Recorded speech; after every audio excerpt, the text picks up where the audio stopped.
All right. Good morning. It's 6. What the fuck is going on? What the fuck? Motherfucking bitch.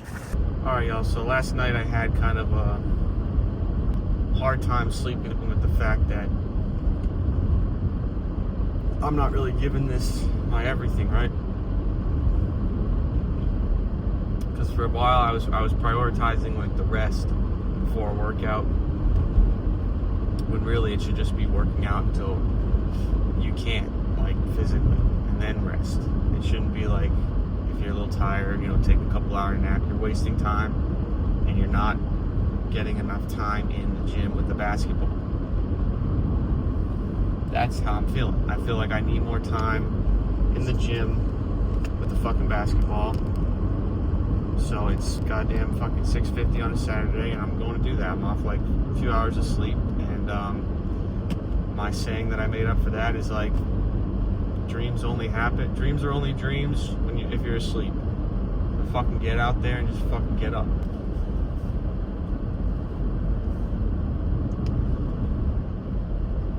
Saturday morning, everybody else is asleep or hungover from last night, being out partying, bunch of fucking retards.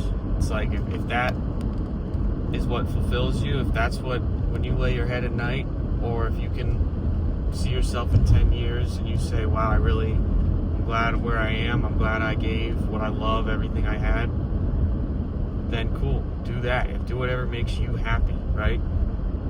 Don't do it to make others happy. Don't do it to convince others you're happy. For me, it's like I'm obsessed with basketball. I don't care what anybody thinks about how good I am or how much progress I've made. It's just the fact that I love the obsession of the grind. Like, I am just completely obsessed. And the reason why I was having trouble sleeping last night was because, like, when I'm unable to play ball, like, 20 years or whatever, however long it is that I'm like too old or whatever, I just want to feel like I've given it my everything, put everything I had into being the best player I can be. And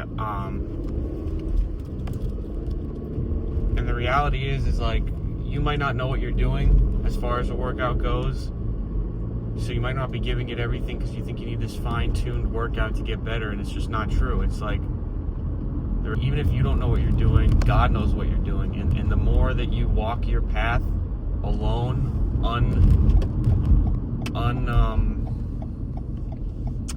unchanged by other people's ideas and thoughts, the more you walk it alone, the more obsessed you are with your craft. You're going to find people along the way. There are going to be parts where it feels lonely, but you're going to find people along the way that match that. There's nobody. Like, nobody will get the work in with you. Nobody wants to do it with you until you're already, like, past them. If you just obsessively do something for long enough, and I've really only been doing this obsessively like this for a year, I would say, kind of know what I'm doing for a year now, and the progress I've made is quantum. It's like the leaps have been, it's insane the amount of progress I've made. But if you just obsessively do something like this and you chase it, there will be a point when you're gonna see the results. It's not gonna feel like you're making much progress. There'll be days where it's like, oh, I'm not seeing that much progress, but then there'll be a day like last week or something where you'll just see the progress, and that fuel, that confidence that you get from, like, holy shit, look how fucking far I've come, that confidence, you gotta ride that fucking fire, Like last week, I fucking, I had a good game, whatever, and it just kind of like fueled me, like, because you just think about where you started, and you gotta track your progress. Like, I've always been filming my journey, and like, and all my workouts and stuff. The amount of progress I've made in a year is insane. And it's like, if I was to tell that kid back then, like, basketball is not for you, you're too weak, you're too scrawny, you'll never be anything. You don't need anybody to believe in you. You don't need a coach to coach you and give you the right workout, the secret blueprint. There is no fucking secret workout that's gonna make you a fucking NBA player. The thing that's gonna make you on that level is the chase. It's just doing it every day. It doesn't even matter what you fucking like. There's gonna come a point where the details and the fine tuning of whatever it is you're doing, that's gonna matter because you're at a certain level where it's like those little details are the only thing that can separate you from your competition at that level, right?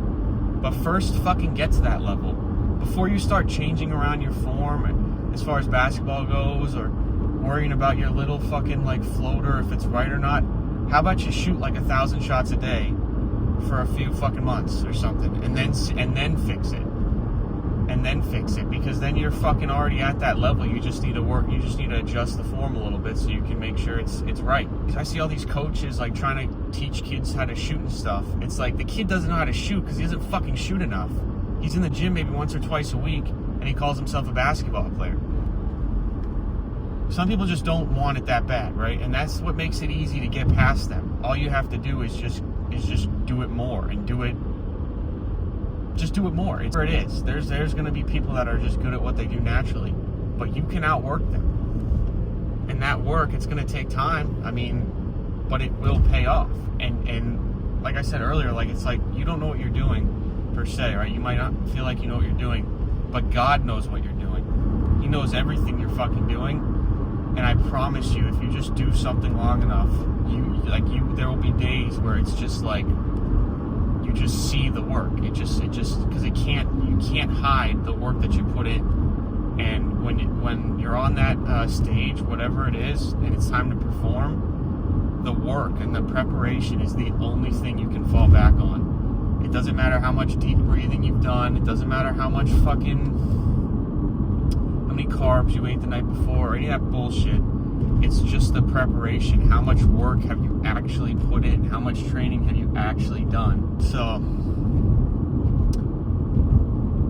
yeah, I mean, if being average is fine with you and you're happy going out and being with your little group of friends that fucking suck,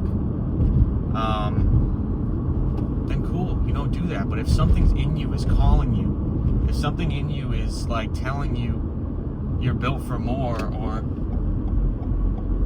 you just want to do better, or you love something, like something you want to chase, just do that. Because in time you're going to feel a lot more fulfilled, because your life force, if you put it towards something you love, will create a life around it. It just happens. And the more you don't break your will towards that, whatever it is, and the more you just stay solid on what you want to do, the more you're going to see your life literally mold in real time to your goals. And as you keep chasing those goals, I believe your dreams start to come true. Because really, you have the power to change your life, and you can't just half-ass want something. Those who really get this shit are those who are like completely obsessed. I just really don't want to do anything else. I don't want to drink, don't want to smoke, I don't want to talk about the fact that I don't want to drink or I don't want to smoke. I just want to play fucking basketball. That's it. And that's it. It's that fucking simple. So like, do it. Just fucking go do it. And don't worry about like how much progress you're making. Just find joy in the grind of it. And the more you can enjoy the actual work of it, the more you can find peace and serenity in obsessively chasing your craft. That is when some really amazing things will happen to whatever it is you're doing. But life is just too short to chase shallow pleasures and chase being around shallow people, and it's just too short to not do what you love. Like, we're all gonna be dead one day, so you can sit there and say it doesn't matter, but it does. It does matter what you do, and it does matter that you made the most out of what you had. So yeah, I mean, it's 7 o'clock Saturday morning. I'm mean, this is kind of late. I really wanted to get in the gym by like, I mean, they open at 5. I wanted to get there like 6. It's a little bit late, but yeah, my routine lately, it's kind of been like, get there, foam roll a little bit, jump rope, stretch out for a little while, like half hour, kind of get the mind right, you just got to be present, work on being present before, you know, you start just chucking up shots or whatever. And as much as that speech can apply to so many different things, or that fucking bullshit I was just talking about, really, it's like, it is tailored towards basketball, because that's, for me, basketball is like, as crazy as it sounds, it's been a spiritual fucking thing for me.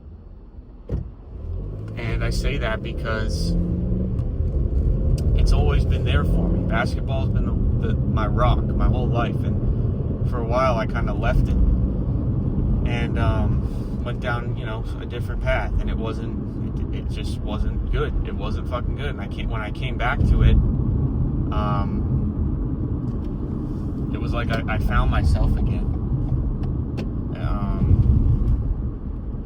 You know, there's some things in life that are just kind of part of you, like, and I feel that way about basketball. Like, basketball is just a part of me. It's a part of my life. I could not live without it.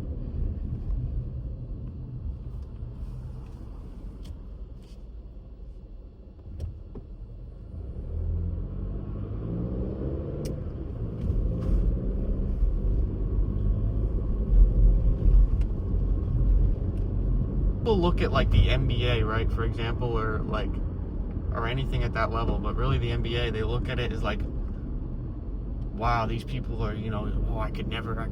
It's like, no, these people, we all started out as little fucking babies. We all started out the same. We knew nothing, and as life goes on, right, you're this being of light, right? As life goes on, it's going to try to diminish your light. You're going to find people that try to drain your energy, drain your light.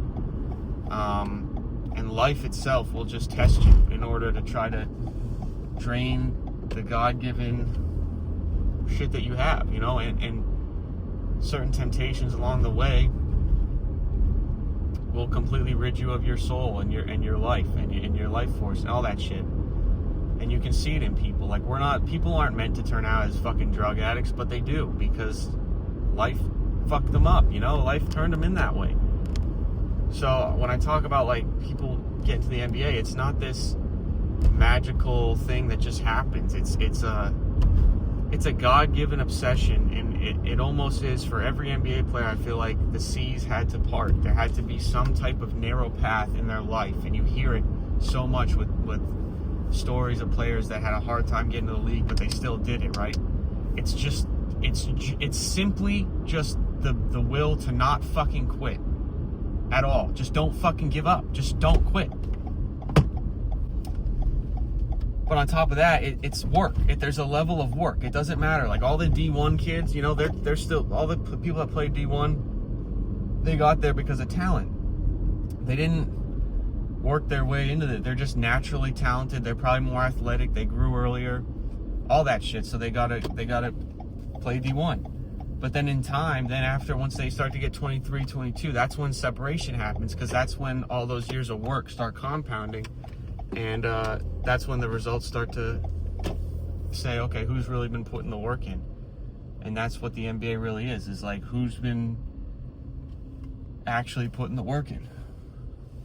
So I believe personally that a certain level of work. Combine that with mindset, and there you go. Yeah, I just got here, so I'm gonna go set up inside. Yeah. See you in there.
great. Yeah, I'm feeling pretty good about the workout today. I'm probably gonna keep shooting until I feel like I've gotten to my flow state. And that's just me with the ball and the conditional game scenarios. Once I feel good about my shot, my running kick got better. That fucking shit and the other shit with the fucking screen. But then I'm done with that because the screen, I fucking hate that. It's like the shit was the other day I was playing on this fucking court with these trash ass shoes. I'm not even saying what they were. I definitely fucked some shit up. But like, we don't stop playing. We don't take 2 weeks off to recover. We just fucking play through it. Just be a little careful of it. I don't fucking yell out deal.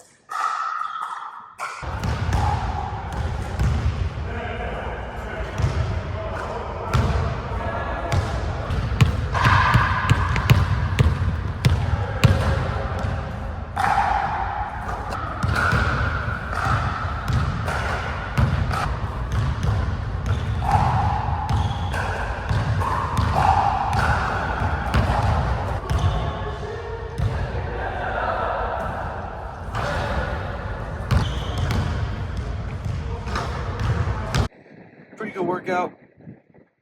Body is just feeling beat up right now. I need a cold plunge, feels like.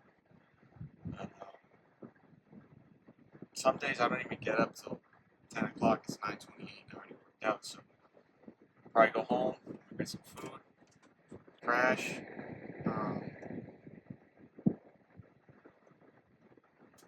And then, yeah, later on today I'll probably come back. I'm gonna hit legs because I feel like once you stop hitting legs, you're not getting strength training from basketball. Like your legs do get stronger, but when you really put some leg days in your routine,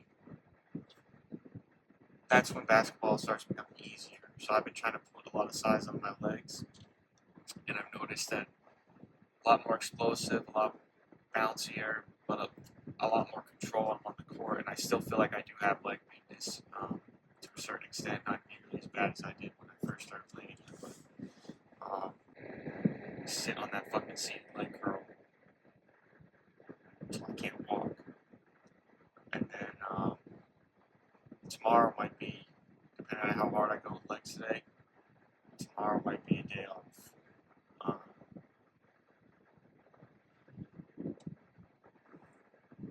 But yeah, I mean, wasn't the best workout, didn't feel that great, especially on the running stuff, just legs did not feel it. But I still got the work in, I still feel like I got a little better, which is all that matters. Probably could have worked on handles more, but you know what, it's like, so. Until next week, y'all take care, be safe out there.